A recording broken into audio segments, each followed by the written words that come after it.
Thank you. So it gives me great pleasure, and it is a privilege and an honor to introduce to you our first keynote speaker this year, Professor Christine Bruce. Professor Christine Bruce is a senior member of the School of Information Systems in the Science and Engineering Faculty of Queensland University of Technology, an outstanding international theorist on information literacy practice, a member of the Higher Education Research and Development Society of Australia and the European Association of Research into Learning and Instruction, a convener of the QUT Higher Education Research Network and Higher Degree Research Director for the Information Systems School. Christine has an impressive record of higher education research and publishes in high-impact journals. I could go on forever. Christine developed the 6 frames for information literacy education published in 2006. She has authored many more books, including The 7 Phases of Information Literacy, and more recently, Informed Learning. Christine speaks and consults regularly on information literacy and information literacy education. The title of her keynote presentation today is Building Information and Learning Experiences Through Partnerships. Christine will explore understandings of information literacy and information literacy education as unique combinations of information and learning experiences, together with the possibilities associated with partnerships, drawing together the dual lenses of information use and content learning. The keynote will also highlight some innovative information literacy partnerships and research directions. Christine, the floor is yours, and let's welcome Professor Christine Bruce. I would like to mention that we have printouts of the presentation, the seats behind, because you may not be able to see our screen very well.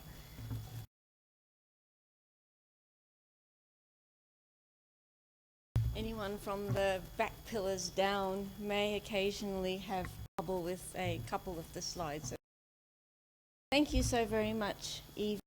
Welcome everybody, and thank you for hosting me in this amazing country, and not just amazing country, amazing conference with so many different cultures, so many different institutions represented, and all sharing the same global concerns that we have in Australia and everywhere else. Evie, you've already given us the first keynote address of the day.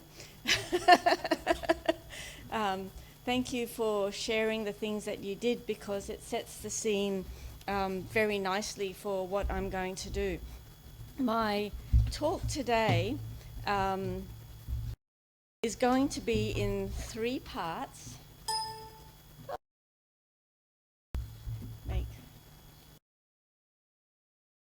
I'm going to be talking about visioning information literacy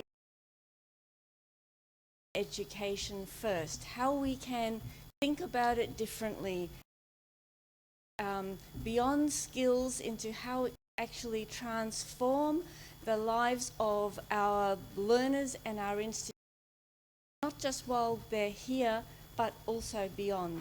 Then secondly, I'm going to be talking about information literacy partnerships, how we can actually create those, some strategies, some ways of thinking and talking about information literacy in the community that will help people make some kind of step change forward in terms of how we integrate with learning.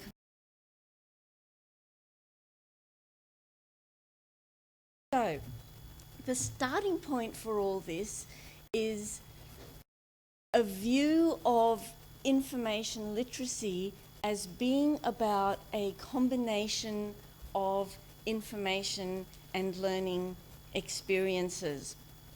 Information literacy is something that transforms people, it transforms the present, it transforms the future. As Evie has already said, it brings about lifelong learning. A couple of weeks ago, I had a moment that occurred in my life that I think is going to have me thinking again, going back to basics, understanding principles, and working out what what we can do more and differently. I was talking to a young person who's a student about the state of the world and expressing a lot of anxiety about the future, their personal future, the global future, and being a typical academic, I said, well, what can you do about this? And the response I actually found as an educator extremely concerning. The response was that I didn't know, and obviously the fact that the questions were askable were extremely important. I believe that once you can ask a question, once you can frame a problem, you can start to see your way to it. The response was that she belonged to a generation that had been trained to be passive users of information and passive users of social media. They're used to receiving.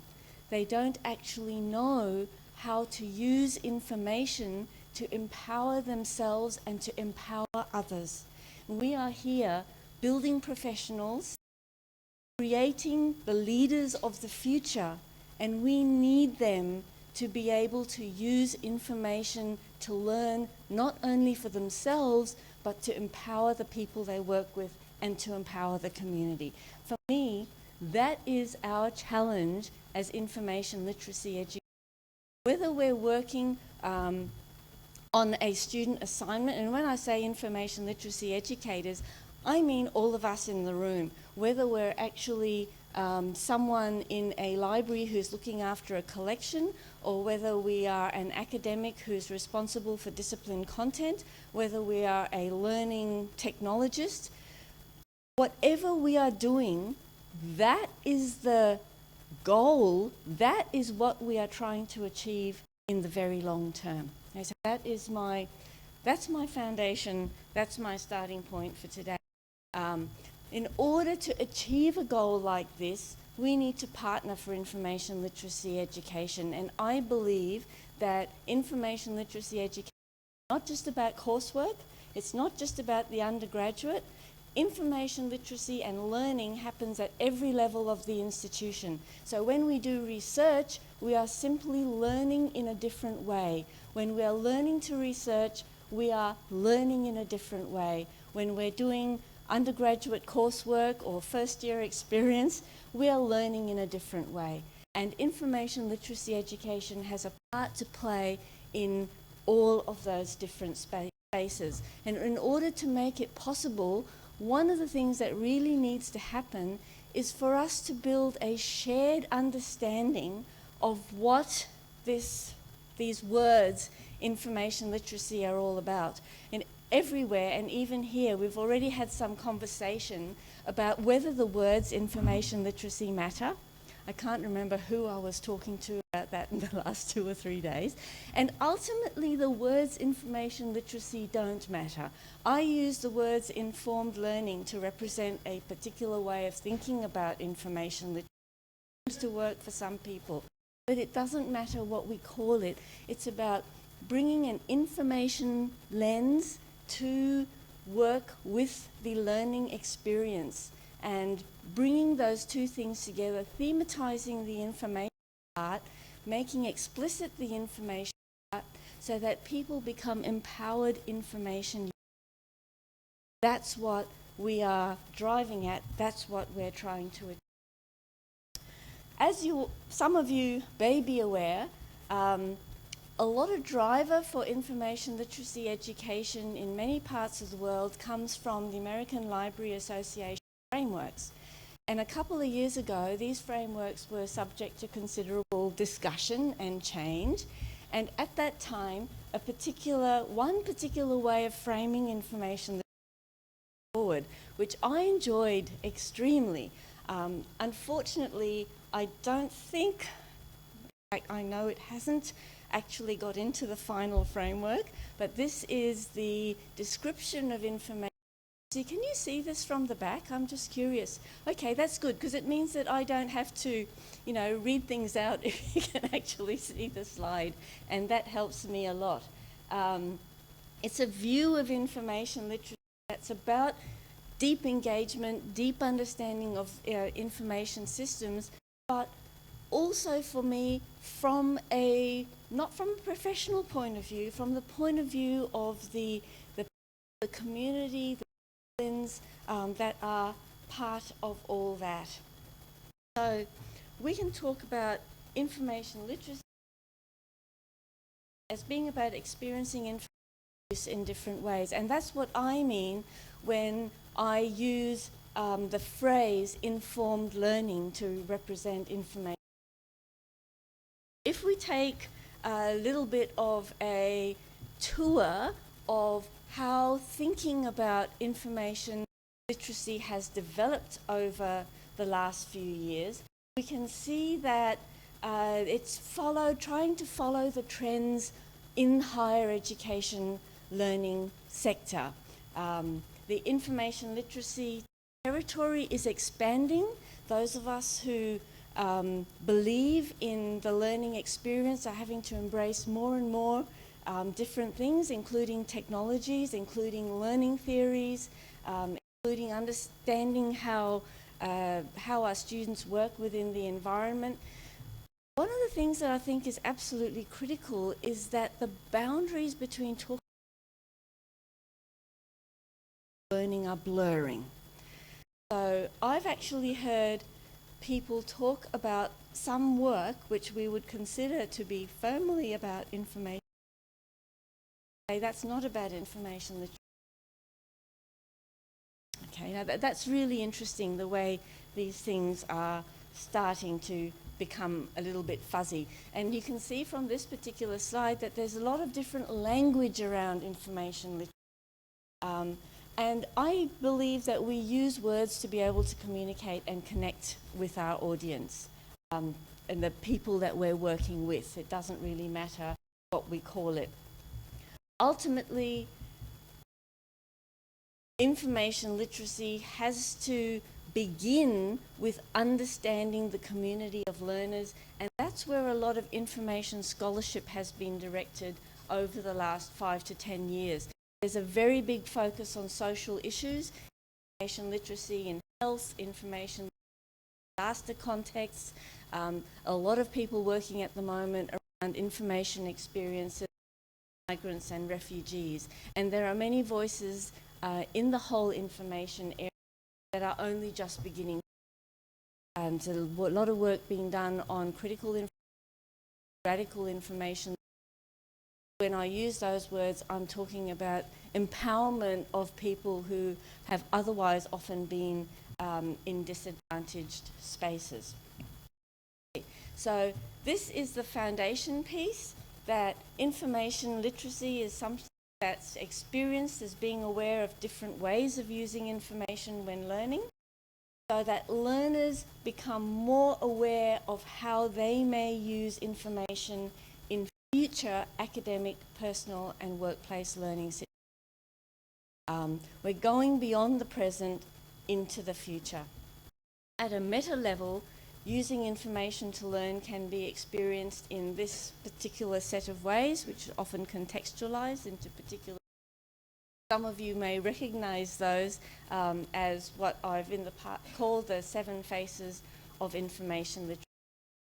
Then information literacy education, or informed learning, becomes about going from having information capabilities to understanding that experience, bringing information together. Now, it's a bit difficult to and talk about what informed learning means for particular people. Coming a little bit closer? Okay, is that better? Is people having a bit of trouble hearing online and at the back? Okay, thank you very much. So for those of us who are discipline educators, however much we believe in process, we have to have a content focus. There are things our students need to know and understand. What discipline teachers do is identify the information practices that are important in their subject or professions. They model those practices for their students and embed them in their approaches to content learning. In this kind of education, librarians help teachers and learners interpret information literacy as using information to learn and understanding the process of using information. Help identify important questions and processes and support learning strategies. What I'm trying to do here is to give us a different language, a different way of thinking and talking about information literacy so that it makes sense to the widest community possible. Students use information as an integral part of their learning process. They reflect on their use of information and its influence on their own learning. And they reflect on their use of information and its influence on helping others learn. So we're talking about community, talking about their future clients, all of those sorts of things.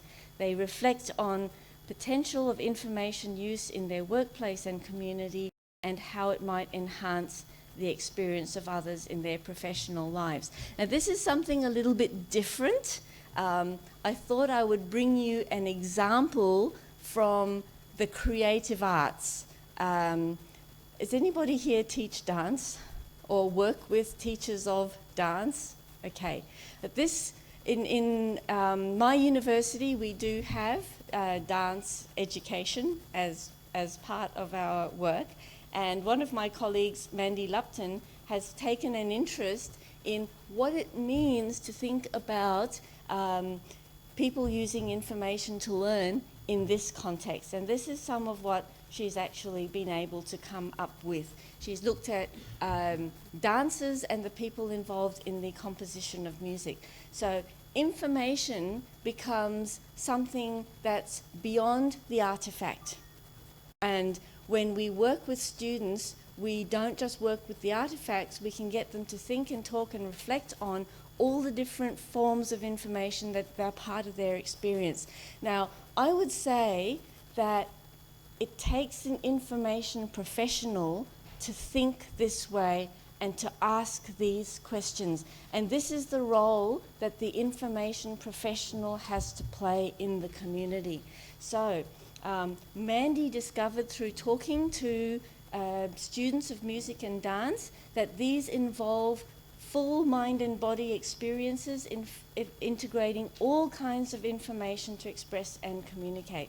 Information for the composer included feelings, moods, images, ideas, life experiences. And these are all things that are beyond the library but can also be part of our work as information professionals. I'm a little bit schizophrenic here. Sometimes when I say I, I'm saying I as a faculty educator. Sometimes when I say I, I'm saying I as an information professional. I'm kind of fused. I've done a lot of roles. I've been had the pleasure of being an assistant dean learning and teaching, where actually some of my ideas here have been formed, as well as working with students, working with librarians. I teach librarians too. So, might need to watch what I mean when I say I. So information literacy education for all of us can be a journey in the scholarship and learning and teaching. And the picture here is quite intentional. This is a robot floating around one of our science and engineering spaces in the at my home university, and one of the things that's exercising our minds at the moment is, you know, what does this kind of new environment and this different kind of relation mean for information literacy education? Now, this is a very important slide. I was going to dispose of it, but I was asked to keep it in, as I'm going to read it to you. When a child learns to ride a bicycle, we want them to be able to do more than ride that bicycle. We want them to be aware of their content, be aware of their context, those around them. We want them to share understandings of a bicycle riding community. We want them to be safe and to keep others safe. We want the bicycle riding experience to transform their lives in a range of ways, right? Many of us have kids, many of us have nephews, nieces, whatever. We all watch them learning to ride. We all watch that experience change their lives in different ways. I've used the bicycle riding here intentionally because the new ALA information literacy framework focuses on threshold concepts, right? And bicycle riding is always used as an example of crossing a threshold. When you ride a bicycle, you can never forget. Once you learn to stabilize yourself, you have all those skills, you have all those capabilities. But the point is that learning to ride a bicycle, it goes even beyond that crossing of that threshold. That crossing the threshold is the first step.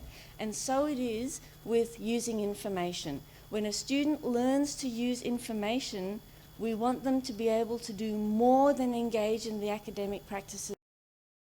We want them to be aware of their context, the learning community around them. We want them to share the understandings of a learning and information using community. And you can see here I'm talking about every level. It doesn't matter whether we're working with researchers as learners, because we're learning as researchers, we're just doing another level of learning, or whether we're talking about our first generation, first year students. We want them to use information wisely and for the benefit of others. We want the information using experience to transform their lives in a range of ways. And for me, that's the vision. That's what informed learning is all about. And thank you for arranging this conference, because I would not have put that little analogy together without being asked to talk to you. So focusing on experiences of using information to learn, focusing on the experiences of specific disciplines, professional groups and communities, contextualizes and lends some transformational meaning to the skills and threshold concepts that underpin all of that. So the skills and threshold concepts are important, but we need to go beyond them. And I believe that if we're promoting information literacy as a cause and we're being advocates for information literacy, it's more important to talk about what's beyond. Okay? So now we're going to start looking at a specific example here.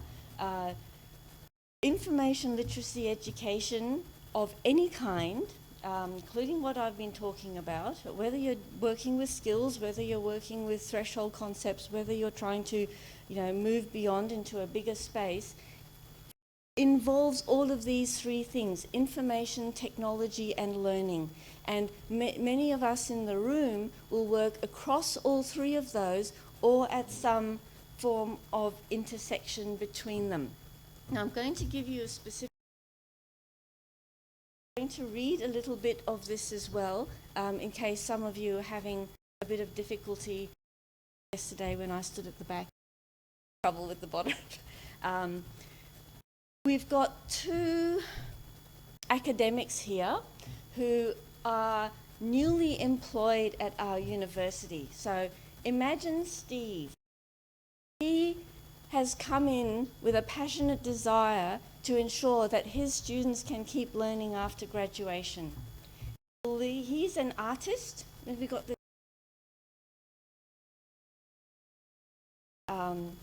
and of course we have the creativity.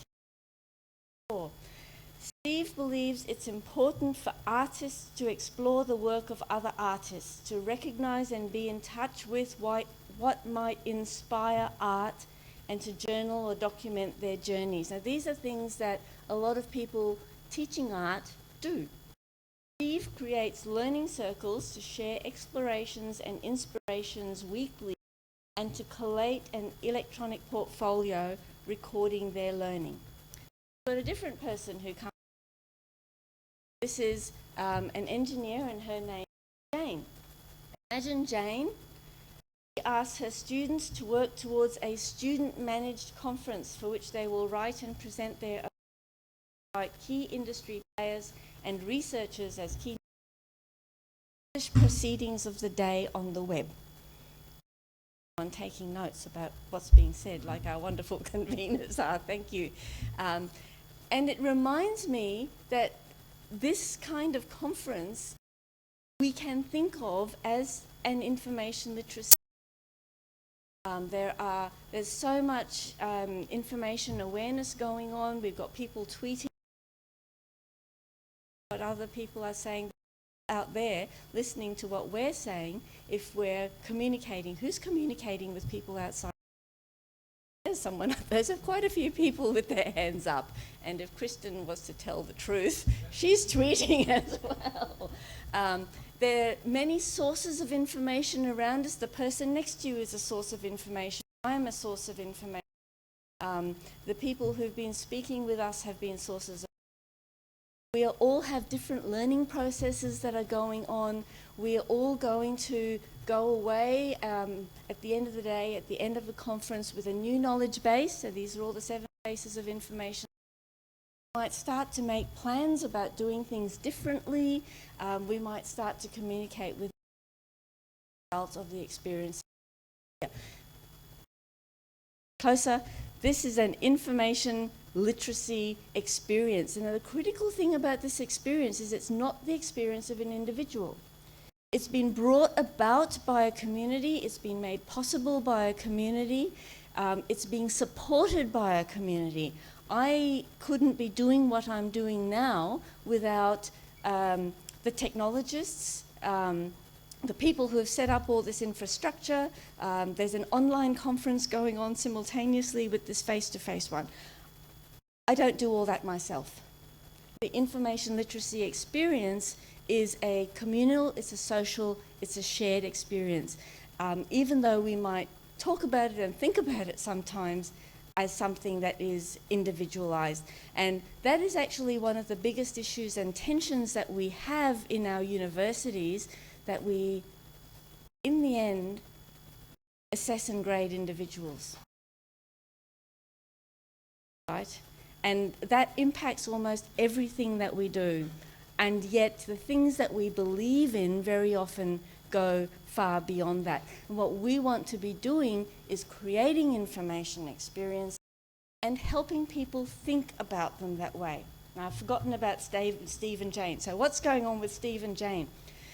If you look at what they're doing through an information lens, both Steve and Jane have identified key information practices. So that's what that conference interlude was about. They've identified key information practices in their profession and found ways of integrating those practices into the learning experience. The practices reflect the way in which informed learning is experienced in their profession. Perfect building blocks for information literacy education. That information literacy education will go on whether there's anybody else in there supporting it or not. But if you are a learning technologist, if you're a learning designer, if you are a librarian in the room, you can already see how these people can be supported in what they're doing. And the starting point is what they're doing, not what we think they need to do. So, Steve and Jane recognise that quality interaction with the information environment is the cornerstone of learning, and that discipline mastery is achieved through the processes of creative and reflective information. Once they can help their students recognise what information is and how they're using it, they can be in charge of their information environment. Steve and Jane, very clever to have picked that up. So, I might skip that one and start talking about partnering for information literacy education. So the second part of the talk is going from the vision to the how all this happens. And we've already said it takes a lot of people, it takes a whole community. It's about how we talk about it, it's about how we reconceptualize what we're doing. And these are some of the people and only some who are involved in the process of partnering for information literacy education. So previously we've had Steve and Jane unsupported. Now we have Steve and Jane supported by technology experts and learning specialists, the university at large. And then in time, Steve and Jane become program coordinators, working with colleagues across the university to integrate information literacy education across entire programs of study. Happy ending. Actually, happy beginning. Now, what's happening in all this is that partnerships are being formed where different lenses are being brought to play. So the key lenses in what we've been talking about so far have been the content lens and the information process lens. And in the kind of context that we've been talking about, you can see that different purposes for collaboration come to mind. Actually being involved in the classroom in teaching is a very limited form of collaboration in that context. That's only one possible dimension, is not the end goal, and may not even be the best way of using our resources.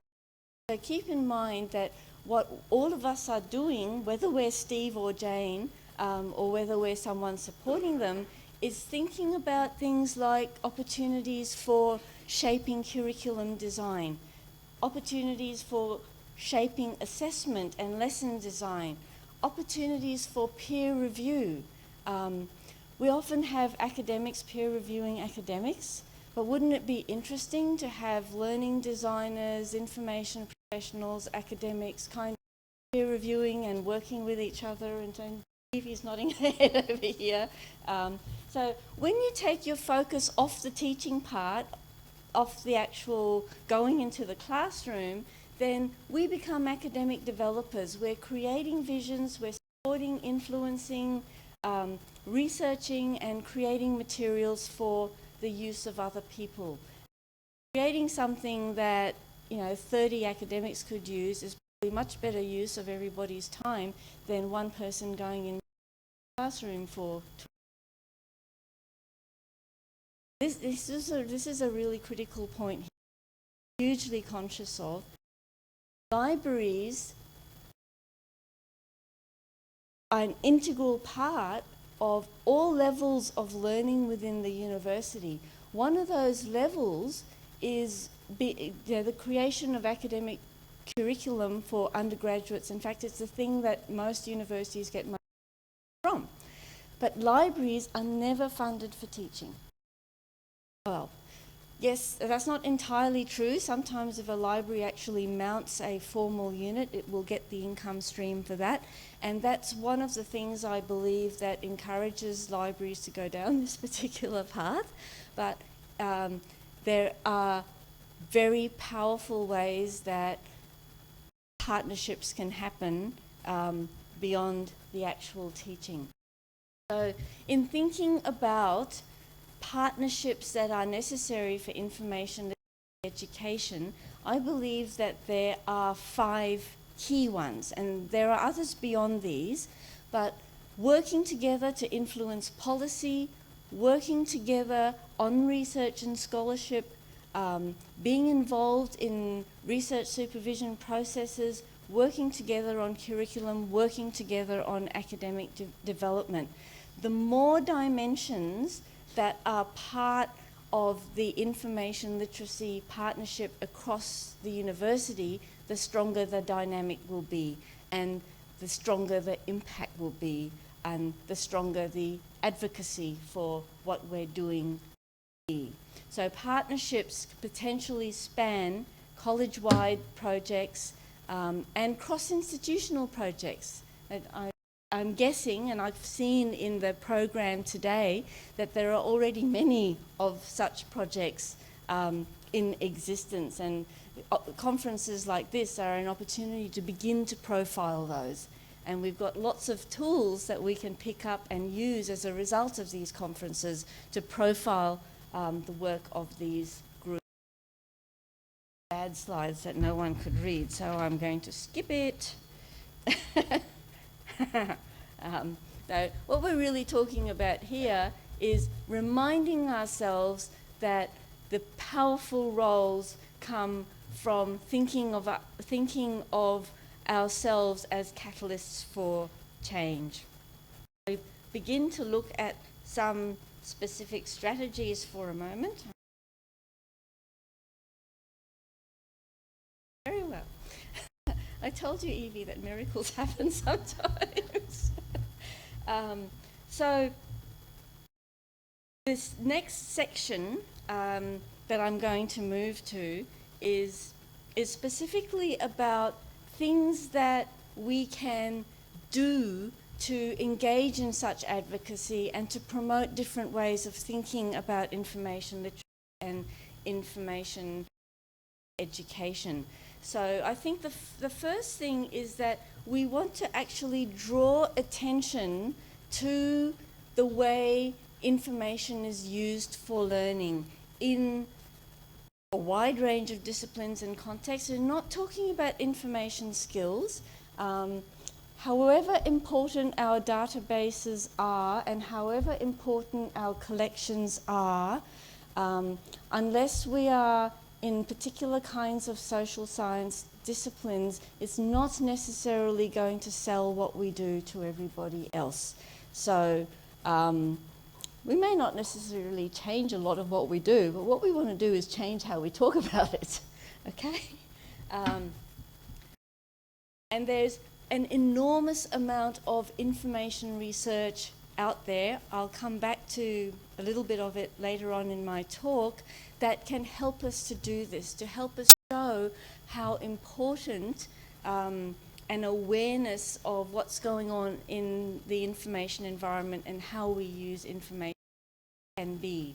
We want to go forward from that idea of skills to thinking about what that information experience means. A little bit about the conference example I gave you before. What are the ways that we can frame these bigger pictures to help people understand the information practices that are actually occurring within them? As one of the critical issues we have is that information is a very abstract idea. Not abstract when it's a book, but most of the information that we are talking about today that comes from people's experience, that comes from the virtual world, and let's face it, that's where most of our students live, information is invisible. And a lot of what we do with information is invisible. So in our conversation, in our talking, in our thinking about information experience, we have to find ways of trying to make it visible so that people understand what it is that we are actually trying to do. Research helps. Conferences like this help because as we start to document what we're doing, that's one way of making things visible, then we have to actually share it with others. But being conscious of that need to communicate with others what the information practices might be is really vital. Now, I've had a little conversation already with Kristen. We had a couple of 10-minute conversations yesterday, and one of them was about the need for technologists to understand information practice. Right? And we've got this multiple complex of people involved in any situation where we've got the primary educators and their tutors and their students, and we've got the learning designers, we've got the technology providers, and we've got learning technology developers, and the librarian is probably the only one who thinks from and can make that visible to others. And none of the rest of it really works without information. Information is there. It's implicit. It's just that it's so implicit that nobody's conscious of it. And when we become conscious of it, then that's when information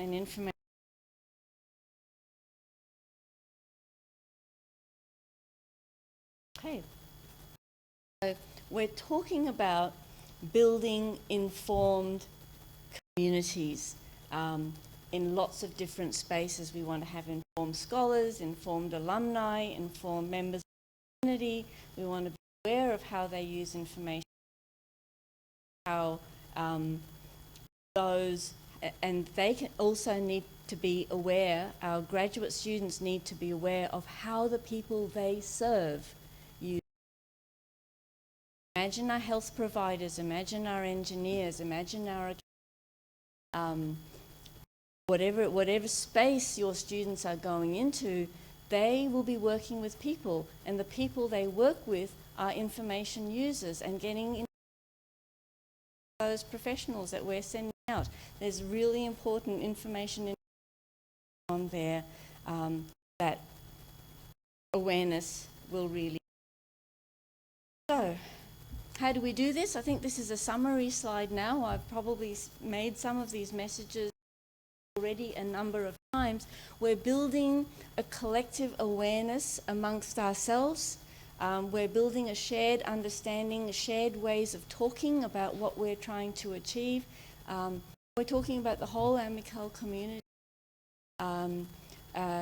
And as Jeff said earlier, libraries have a role in that, educators have a role in that. Everybody's working towards the same. We all have a different piece to bring to this puzzle. And if we have a shared interest in information, then we want to develop shared ways and new ways of thinking and talking about it so it makes sense to other people. Next little phase, which is also about strategies for advocating for information literacy education and thinking about it specifically, has some specific questions. As we partner in academic development, what are the questions that we need to ask of ourselves and that we need to ask of others? And these questions, which I'm about to share with you, come from a lady called Anne Wiskin, who was working in a staff development role with teachers. So she was wanting to help teachers become interested in informed learning, and she framed a whole lot of questions to share with them. The first question was one that she asked herself: how can I change how information literacy? How can I help people shift their understanding from information literacy as something that is taught by the library to something students learn by being introduced to how information is used in. It's not to put aside the role of the library, but it's a shift of focus and it's a shift of thinking.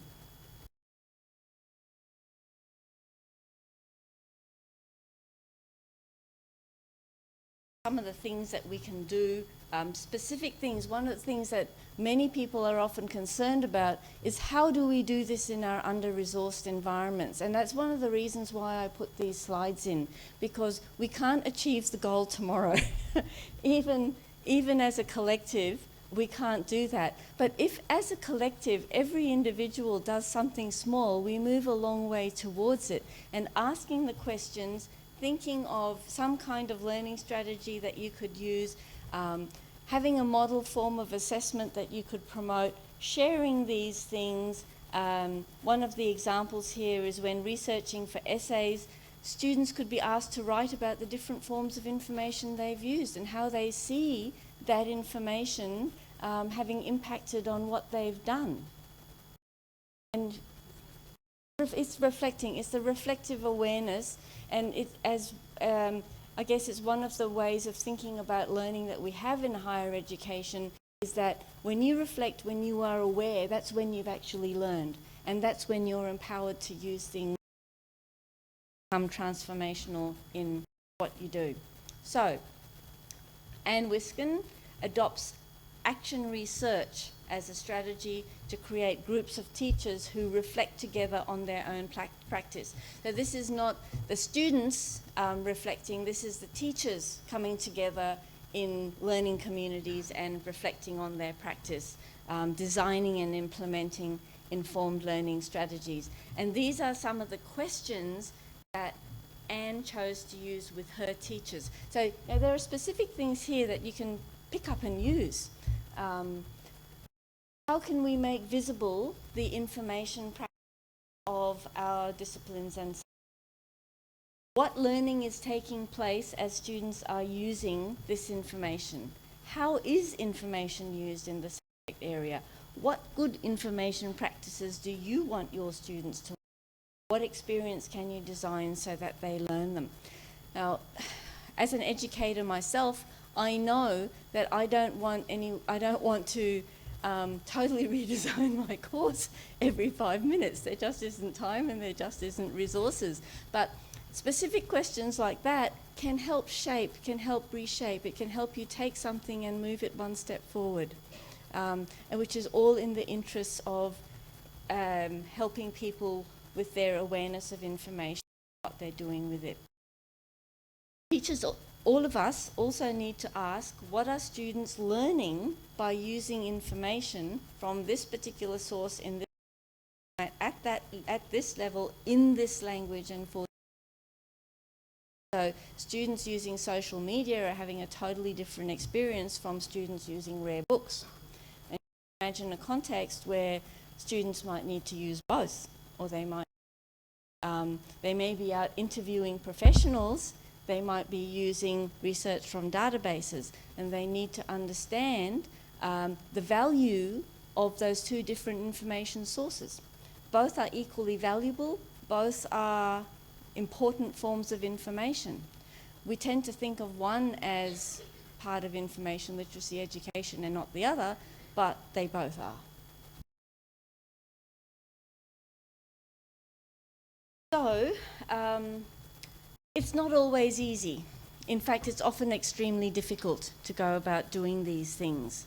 And I've often asked myself the question why that is. And in our research team over the last several years, we developed this thing called the 6 frames for information literacy education that Evie mentioned in her opening talk a little bit earlier when she introduced me. The 6 frames for information literacy education was published in 2006. It actually evolved a few years earlier than that, and it comprises a framework to help us understand how people think when they're focusing on curriculum in a particular way. And you can imagine all those people we've been talking about, technologists, learning designers, content creators, faculty, librarians, all sitting around a table, and this happens, we know it happens, we've been involved in it, trying to do something, and it can often be a struggle. And the struggle is often because we have different values, we have different ways of thinking about teaching, we have different ways of thinking about and the 6 frames make that explicit. So here is an example of how information literacy as an idea is thought about and viewed when you have different kinds of curriculum focus. So if you approach your teaching and your learning design from a content frame, you'll probably be thinking that information literacy is about knowledge about the world of information. It's something that can be tested. It's, you know, multiple choice exams and knowing where things are, how to get them, and so forth. If you're thinking about your curriculum development from a competency frame, then you're probably thinking about information literacy in terms of skills. Now, I'm not saying that any one of these things is more than the others, but what I am saying is that when we're working in teams and when we're working in groups and when we have different ways of thinking, that can either cause conflict or it can be used powerfully to do something creative. And I think that a framework like this could be useful to you to make some of those things explicit so that when people are aware of them, they could then use the differences productively because they understand what's going on, rather than just being engaged in the conflict and not understanding each other. So if people adopt a learning to learn frame, they would tend to think about information literacy as a way of learning. There's a personal relevance frame, social impact frame. We've actually talked about information literacy in all those ways. And just to give you an idea, the framework is fairly extensive, but here's an example of how teaching and learning might be viewed across those different frames. I'm not sure how visible that is, but those of you at the back have got handouts. The teaching and learning in the content frame, for example, is that we're transmitting knowledge, and learning is a change in how much is known. In the learning to learn frame, teachers are facilitating learning, and learners develop, the important thing about learning is that they're developing conceptual structure and ways of thinking, and as a result, the way we assess and all those other things are different. Okay, we've got a little bit of time. I was so worried that I was going to have to about half of this. What I want to talk about now is about how some of these ideas are being implemented and how some of them are being extended. And I've called this part of the talk Research into Practice. Research into practice is messy, and when we research into practice, we often need to blend different ways of thinking and different theoretical perspectives. And this is what's happening in my experience of watching some of these things happen around the world. So I'll begin by sharing with you 3 innovative information literacy partnerships that I happen to have the privilege of working with over the last 2 or 3 years in different ways. Just as an example of what is happening. The first example comes from Hong Kong, and about 3 years ago, the librarian Shirley Wang, the director of the library at the Hong Kong Polytechnic University, decided that there was a need to do something about how information literacy education was managed, because the way it was being done just wasn't sustainable. And she was privileged enough to be in a country where the government was giving money to learning projects. Quite a lot of money. And I guess in many countries that does happen from time to time. Australia's just been through a period where the government gave a lot of money. That money suddenly dried up. And hopefully it will come back in some form, but that hasn't happened yet. So what she did was develop a partnership on information literacy education across all the universities in Hong Kong. So the application for funding that went in involved the entire set of universities, and it had a number of prongs. Actually, if I was going to be more faithful to what actually happened, there were 2 funding applications that in the end were brought together, because each by itself was not sustainable. So they had to do the final project with less money, but the project was made possible because the applications were brought together. And one half of the program was about creating an information literacy MOOC. And this information literacy MOOC is designed for students at a couple of different levels. It's designed at a generic level across disciplines, and it is also designed to have a lot of material that is discipline specific. And there are several different disciplines that are in strands that are involved. The MOOC, of course, has required considerable partnership with all kinds of people to create, including the discipline educators. So they've drawn on information literacy scholars, researchers, other people to help create the underpinning theory of it. There's been funding for academics and librarians to work together on the discipline strands. There's been money for staff development for the different types of staff involved in the project. It's been a massive project, about 3 years together, and they hope to have this MOOC, which involves all these incredible different things, available by early next year. The launch is being planned for February, I believe. And it will also be available to people in other countries. Yes. So this will be a really interesting thing to watch. And one of the things that I was involved in was helping them think about some of the questions they might want to ask of their courseware design. And they had faculty and librarians working together on creating the discipline strands of the courseware, and these are some of the questions that we came up with that would be useful to ask. So how can the connection between the information use and the content? That's not an answer to the question, but when you ask the question, what happens? What information and learning experiences are represented in this courseware, and how can a wider balance be achieved? Thought about the 6 frames especially because they wanted to do that. Which of the 6 frames have been used across the activities in the disciplines, and again, how can a wider balance be achieved?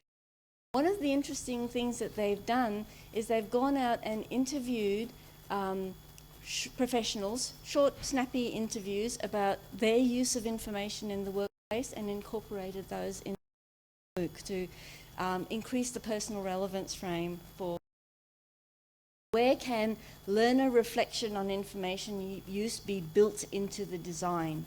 Are there reflection prompts that might be useful for use across all the discipline areas? So just a few questions like that, which,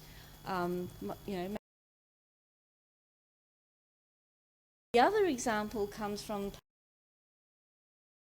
States. Some of you may know that Purdue University is the seat of the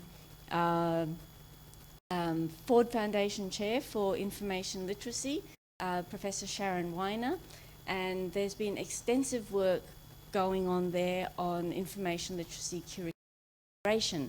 And in the last few years, Dr. Clarence Maybe in particular has been using this idea of simultaneous focus on information use and content learning to develop information literacy programs around his university, and he's called it informed learning design. They've created a partnership, a funded partnership across the university called Impact. There are existing articles at the AMICAL conference here, but the point is, again, seeking funding, working in partnerships, having a theoretical foundation information literacy that everybody seems comfortable to embrace, and then moving forward to develop lots of examples. Now, Clarence is publishing a book about this work, I understand. So the kinds of things that they have done is to target high-profile educational initiatives at the university. There's something happening really important over there. We're going to be involved in it. Part of that partnership.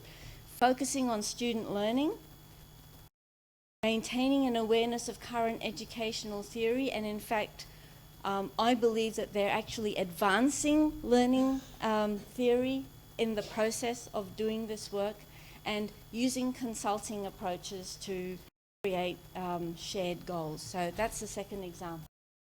The third example is a library-specific example, and it comes from Professor Mary Somerville, who's the director presently of Library of the University of the Pacific.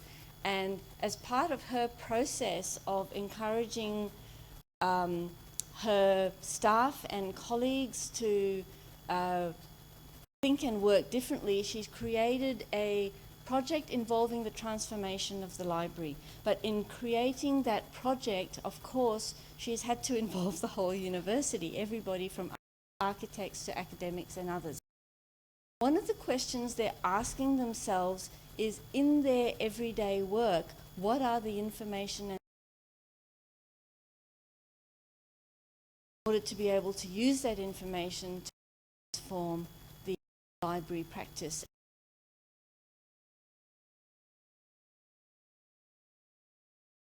So, again, like the 6 frames for information literacy education, I don't have a frame to offer you here. I wish I happened sometime. But when we are engaged in information literacy partnerships, we can bring research into practice, we can use research in our practice, we can do research, but at the same time, there's likely to be both conflicted views and shared views as we go about that particular. Okay, so winding up now. This is an example, one of thousands out there. I chose it because I believe it has fairly generic appeal.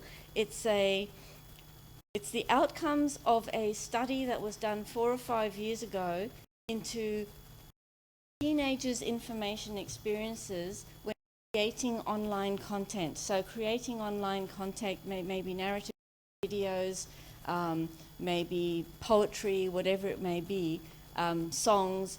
These teenagers were creating online content. This was in the United States, and the research was actually done at a time when not a lot of this was actually happening in schools. So the person who did research found her teenagers in public libraries. Try to understand their experience in order to be able to bring some of this into in this case, school curriculum rather than university curriculum. I think the principle is the same. So she's created a view of information literacy through the window of teens' experiences of content creation. That's their context. Their involvement in online communities via social media to help them, that's how they learned about their content.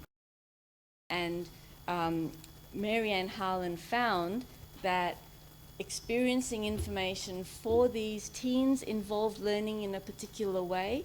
They talked about information as changing what they knew, what they could do, and how they thought about their world. As they learned about content creation, this is the part that I think is particularly our information lens.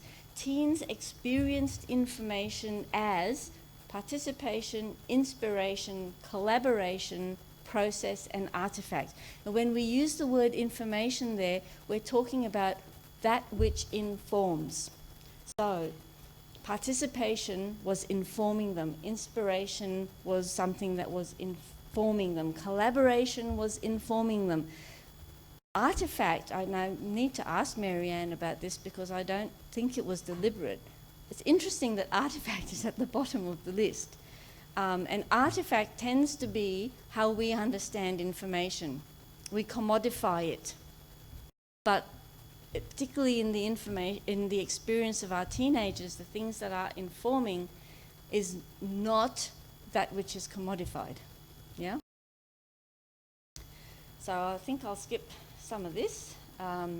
And as part of those, as they was using that information, these were the kinds of information practices that they talked about being involved in. And these are the words from the students themselves. So if we were creating curriculum that involved this kind of work, this is useful material to be able to use to frame their reflection, for example. And finally, just a little bit of a word about how in the research team in Australia, we're now trying to think about people using information to learn in different kinds of spaces, spaces that combine the physical and the virtual. So substantial digital spaces that in some way, I believe, makes information visible. It brings virtual things out of our small mobile devices and computers and puts them up on walls that are, you know, as large as this room, and it turns information from something that's intangible to something that's touchable. And space becomes very important in the ways of experiencing information use in that kind of form, because your experience of the information when you're close is very different from your experience of information when you're far away. And the experience of information as an individual is very different from the experience you have if you're in there with a group or a team. And we're looking at these spaces as learning and teaching spaces. This is one of the most recent things that's happened in the Cube. This is a little commercial product, I believe, called Pepper. I believe she costs about $20,000 Australian dollars to purchase, which would be about 10 euros. I don't know how many of them there are around. It's the first time I've seen her. I know that she is being used in Australian libraries in regional Queensland and kids are being encouraged to come to the library for literacy programs because Pepper is there. Yeah. Pepper's very expensive, but Pepper also offers us new opportunities to think about how people use information to learn. And, you know, how is artificial intelligence part of that whole experience of using information? So these are some of the new frontiers that are actually not so frontier and not so new. They're on top of us already. Okay, so I'm going to stop there, Evie. And thank you all for listening to me so attentively. Can I say thank you very much, Christine, Professor Christine Bruce. So it has been an education, Christine. Thank you. I would like now to open the floor to questions. And Eleni and Sotiris, can you take the sides for me? Thank you. So can I ask the first question, Christine? I don't see any hands up, so I'm going to ask. Oh, there is a hand up. Give people time. Yeah. Yes. Okay. So. Okay. Great. So Antonio. Yes. Could I have a micro? No. It's coming to you. Hi. Thank you so much. I appreciate that you gave some different definitions of information, because I always get a little bit hung up on what is information. But so I won't focus on that, but more on the concept of literacy. My friend and colleague Kathleen Tyner would like to dispense of all the different literacies. And she said literacy is literacy. And a good definition that I've heard, maybe this is also problematic, but literacy is cultural capital. Mm-hmm. And we're just learning how to function in the world in different ways. Yeah. And the other thing I'll mention, just in terms of terminology, is I don't know if you know Nardi and Day's concept of information ecology, but I the love words this. Appear in that ALA description I showed you. They're actually in there. Oh, excellent. Yeah, because I like the idea of thinking of these information and learning environments as specific ecologies that have different characteristics depending on who's involved. And I also like their idea of, you have keystone species, and you sort of introducing some of these different ecological concepts. Actually, it talks about information ecosystem rather right, than ecology, which is close, yeah. My unit, my information science discipline area in my university used to be called information ecology. Loved it, but we've had to change from information ecology to indicating the meaning of information advertised to hire staff, we'd have biologists applying. Seriously, we'd get 2 information scientists and 10 biologists. So sadly, we ended up changing the name. I agree with you that whole idea of working within a vibrant ecology is a really helpful one in thinking about. Any other questions? We have one from our convener today.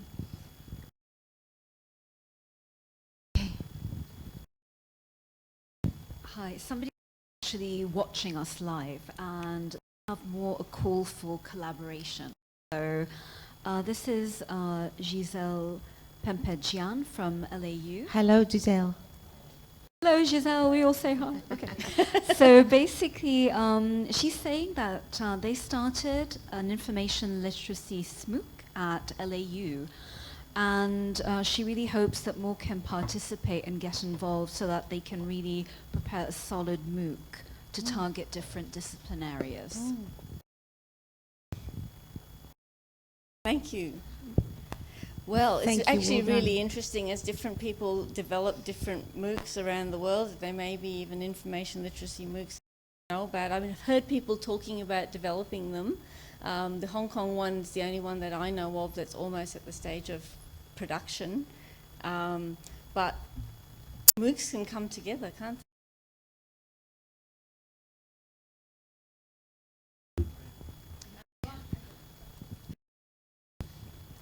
Christine, as one of the 17% of the tech folks here, I'm wondering if you could tell us where you see the most promising entry points for collaborating between information literacy librarians and technologists.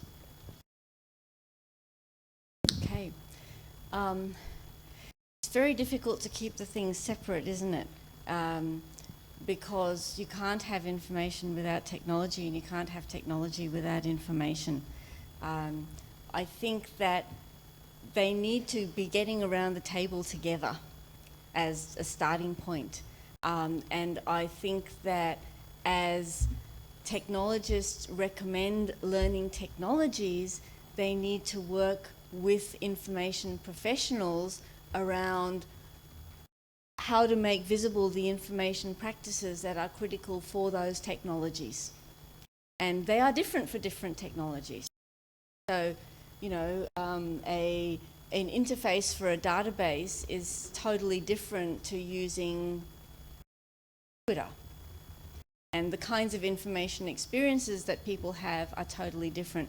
So if we're recommending learning technology for use within an academic context, it would be really helpful to have some kind of analysis of the information experiences that are promoted by those technologies and how they need to be supported, what might be possible. Is that a kind of...